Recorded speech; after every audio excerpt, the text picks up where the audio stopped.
राधे राधे भक्तों, श्यामा श्याम कुंज बिहारी श्री हरिदास आप सभी का प्राइम सत्संग चैनल पर बहुत बहुत स्वागत करती हूँ तथा आज के वीडियो में मैं आपके साथ शेयर करने वाली हूँ कि अगर आप घर में युगल सरकार लेके आए हैं तो आप उनका किस प्रकार से वेलकम कर सकते हैं, कैसे उनकी प्राण प्रतिष्ठा कर सकते हैं, किस प्रकार से उन्हें स्नान कराया जाए और कैसे उनका भोग लगाएं और किस तरीके से आप उनको शयन करा सकते हैं। तो ये सभी जानकारियाँ आज की वीडियो में मैं आपके साथ शेयर करूँगी। प्यारे भक्तों, जैसा कि आपको पता भी होगा कि मेरे घर युगल सरकार को आए बहुत ज़्यादा दिन नहीं हुए हैं। लोगों ने मेरे से बोला कि आपके घर में युगल सरकार को आए भी काफ़ी दिन हो गए, परंतु आपने अभी तक कोई उनका वीडियो शेयर नहीं किया है। आज पहली बार मेरे युगल सरकार कैमरे पे आ रहे हैं, तो मैं आपको ये बताऊंगी कि युगल सरकार भगवान कृष्ण और राधा रानी का युगल रूप यानी कि जवान रूप होता है। जब भी हम इन्हें, अगर हम अकेले भी होते हैं, इनको स्नान कराते हैं तब भी मर्यादाएं होती है, परंतु जब आप इन्हें कैमरे पे ला रहे हो तब तो और भी ज़्यादा मर्यादा के साथ लाया जाता है। इनका एक रिस्पेक्ट लेवल होता है। बाल गोपाल को तो आप कैसे भी मना सकते हो, कैसे भी सेवा कर सकते हो, वो तो बच्चा रूप है, परंतु युगल सरकार के लिए मर्यादाओं का पालन करना होता है। तो सबसे पहले मैं आपको स्नान की विधि बताऊंगी कि युगल सरकार जी का स्नान चल रहा है। उसके बाद उनको तैयार करते हुए, श्रृंगार करते हुए मैं आपको बताऊंगी कि किस तरीके से इनकी आप प्राण प्रतिष्ठा कर सकते हो। तो आप देख भी रहे होंगे कि अभी मैं इन्हें स्नान करा रही हूँ, राधा रानी और भगवान कृष्ण को। तो सबसे पहले आप राधा रानी को स्नान कराइए।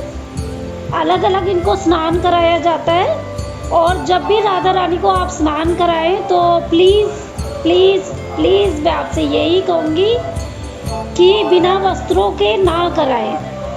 तो वस्त्रों के साथ इन्हें स्नान कराया जाए। आप भी देख रहे होंगे बहुत से लोग कैमरे पर राधा रानी को बिना वस्त्रों को दिखाते हैं, तो मुझे बहुत ही बुरा लगता है। तो वस्त्रों के साथ स्नान कराया जाए। तो अब मैं इन्हें स्नान करा रही हूँ। जब राधा रानी स्नान कर लेंगी उनके बाद भगवान कृष्ण को हम स्नान कराएंगे। तो बहुत से लोग तो डेली रूटीन में ही पंचामृत से स्नान कराते हैं, पर जब मैंने इनकी प्राण प्रतिष्ठा की थी तब मैंने इन्हें पंचामृत से स्नान कराया था। और मैं आज तो केवल सिंपल जल से करा रही हूँ। फेस्टिव सीजन में, फेस्टिवल्स पे, स्पेशल डेज पे मैं इन्हें पंचामृत से स्नान कराती हूँ। तो राधा रानी ने कपड़े पहन लिए, आप देख रहे होंगे वो पीछे खड़ी है। अब मैं भगवान कृष्ण को नहला रही हूँ, स्नान करा रही हूँ। चलो स्नान कराते कराते बातें भी करते रहते हैं। तो भक्तों, मैं आपको ये बताना चाहती हूँ कि प्राण प्रतिष्ठा जब भी करें आप, अपने लड्डू गोपाल जी की करें चाहे युगल सरकार की करें, तो उसके काफ़ी नियम होते हैं। कुछ लोग तो 5 दिन के नियम निभाते हैं। और नियम बताने से पहले मैं आपको ये बताना चाहूँगी कि मैं जब युगल सरकार को घर लेके आई और जब अपने लड्डू गोपाल जी को लेके आई थी, मैंने इनकी कोई प्राण प्रतिष्ठा नहीं कराई और ना ही खुद की।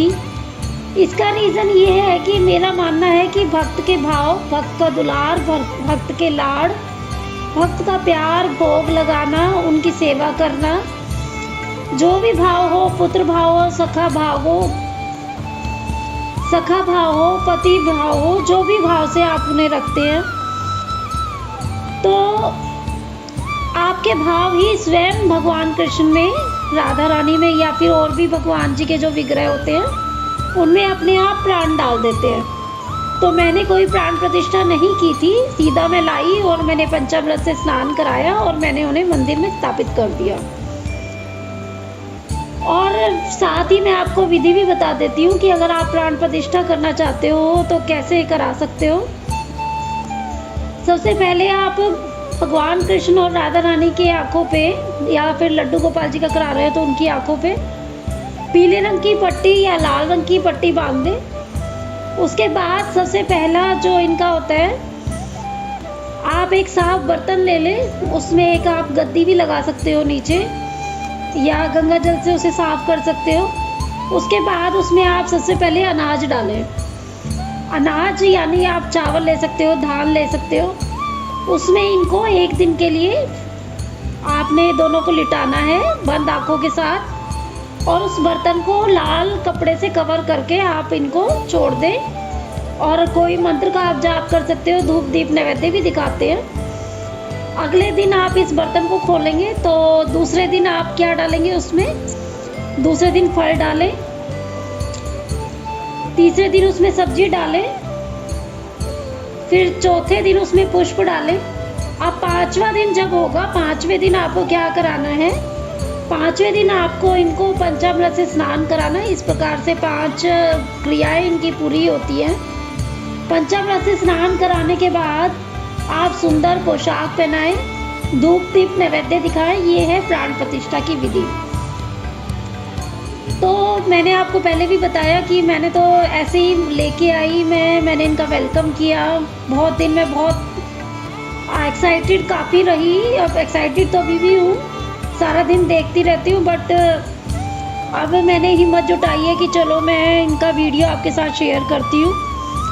तो स्नान की प्रक्रिया तो आपने साथ के साथ देख ही ली होगी। अब श्रृंगार जो चल रहा है राधा रानी का, भगवान कृष्ण का भी मैं श्रृंगार कर रही हूँ। उनको मैंने भगवान कृष्ण को वैजंती माला और राधे नाम की तुलसी माला पहनाई हुई है।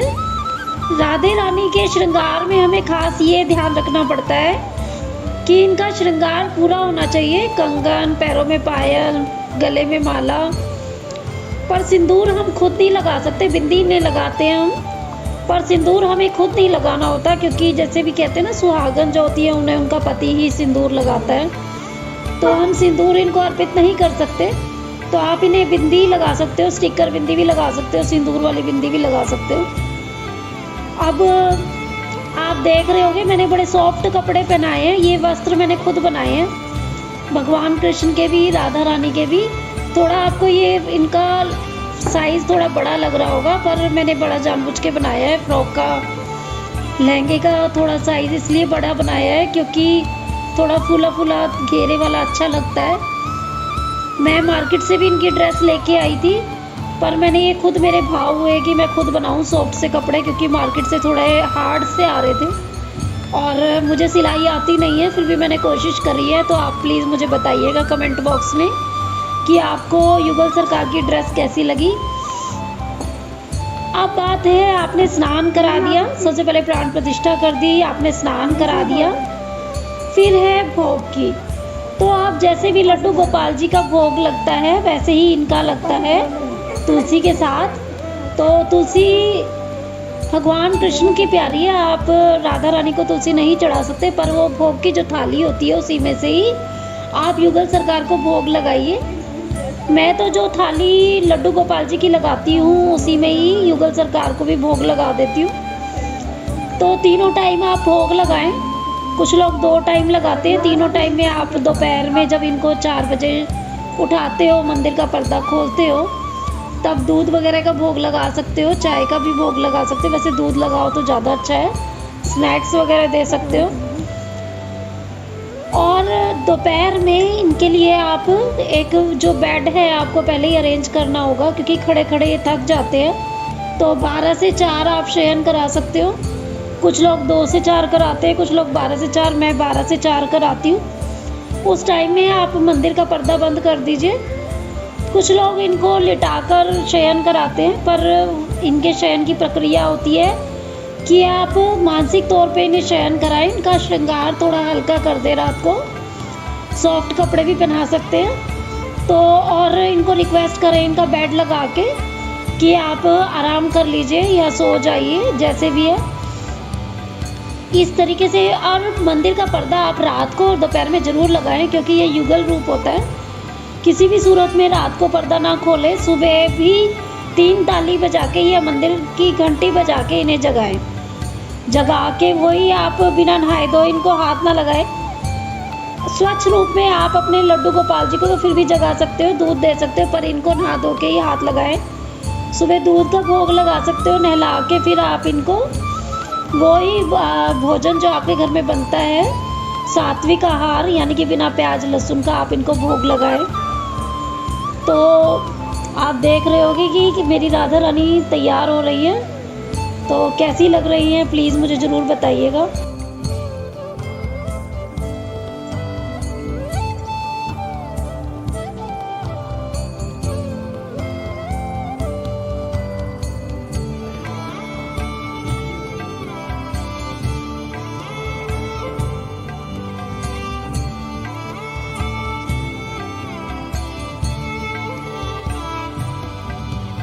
और इनको जब भी आप शयन कराते हैं या फिर दिन में मंदिर में, गर्मी है तो आप पंखा ज़रूर लगाएं। जिस भी टेम्परेचर पे आप रहते हैं इन्हें भी उसी टेम्परेचर पे रखें, क्योंकि इनमें प्राण होते हैं। तो आप सर्दियों में इनको वूलन कपड़े पहनाएं, गर्मियों में कॉटन के कपड़े पहनाएं, हल्के वस्त्र पहनाएं। और दूसरी बात ये भी है कि जहाँ भी युगल सरकार होते हैं अष्ट सखियों को ज़रूर रखें। जैसा भी आप देख भी पा रहे होंगे मेरे मंदिर में भी अष्ट सखियाँ हैं। तो आप बाल गोपाल को, अपने लड्डू गोपाल जी को, तो जब भी आप बाहर जाते हो कहीं उनको साथ ले जा सकते हो। युगल सरकार को आप साथ नहीं ले जा सकते, उनकी सेवा आप अष्ट सखियों को कह सकते हो कि मैं बाहर जा रहा हूँ एक दिन के लिए या जितने भी टाइम के लिए। तो अष्ट सखियों को इनकी सेवा में लगा के जाएं। मंदिर में पानी और खाने की चीज़ें हमेशा रखें। स्नैक्स रख सकते हो, जो भी आप ड्राई फ्रूट रख सकते हो, फ्रूट्स रख सकते हो। देख रहे होंगे अष्ट सखियाँ इनकी सेवा में हाजिर हैं हर समय में। और गाय भी आप रखते होंगे, जहाँ भी लड्डू गोपाल जी युगल सरकार होते हैं गाय भी ज़रूर होती है। तो इस तरीके से मैंने किया अपने राधा रानी और युगल सरकार का, कृष्ण भगवान का श्रृंगार। और पीछे मैंने फूल बंगला भी लगाया है, ये मैं वृंदावन से लेके आई थी फूल बंगला। तो बाज़ार की ड्रेस तो हम लाते हैं, ख़रीद के पहना देते हैं, पर जब हम खुद से बनाते हैं तो उनके साथ हमारे भाव जुड़ जाते हैं, ऐसा मैंने फ़ील किया। और इसी कपड़े में, ये कपड़ा बड़ा सॉफ्ट है, इसी कपड़े में मैंने कानों की भी ड्रेस बनाई है, तो उसे भी मैं ज़रूर दिखाऊंगी। तो कैसी लगी आपको मेरे युगल सरकार की जोड़ी? और प्लीज़ कमेंट बॉक्स में राधे राधे लिखकर मुझे कॉन्ग्रेचुलेशन ज़रूर करें। मुझे बहुत बहुत और बहुत ज़्यादा खुशी होगी अगर आप मुझे इनके आने की कॉन्ग्रेचुलेशन देंगे। और ये मेरे कानू हैं, देखो आप साइड पे बैठे हुए हैं, इसी तरीके के इन्होंने वस्त्र धारण किए हुए हैं। मुझे प्लीज़ बताइएगा, मैंने कैसी, मेरे को स्टिचिंग बिल्कुल नहीं आती और जैसे तैसे मैंने बड़े भाव से ये ड्रेसेस बनाई है। तो प्लीज़ मुझे ज़रूर बताइएगा कि आपको कैसे लगी जो भी ड्रेस मैंने बनाई है। और युगल सरकार से रिलेटेड शायद आज आपको पूरी जानकारी मिल गई होगी। और भी कोई जानकारी लेना चाहे तो आप कमेंट में पूछ सकते हो। अगर आपको वीडियो पसंद आई तो ज़्यादा से ज़्यादा शेयर कीजिएगा, लाइक कीजिएगा। हमारे साथ जुड़ना चाहते हैं तो आप सब्सक्राइब भी कर सकते हो हमारा चैनल। इसी के साथ मैं आपसे विदा लेती हूँ, फिर से जल्दी से हाजिर होंगी आपके लिए एक नए वीडियो के साथ, एक नई जानकारी के साथ। इसी के साथ मैं विदा लेती हूँ। राधे राधे।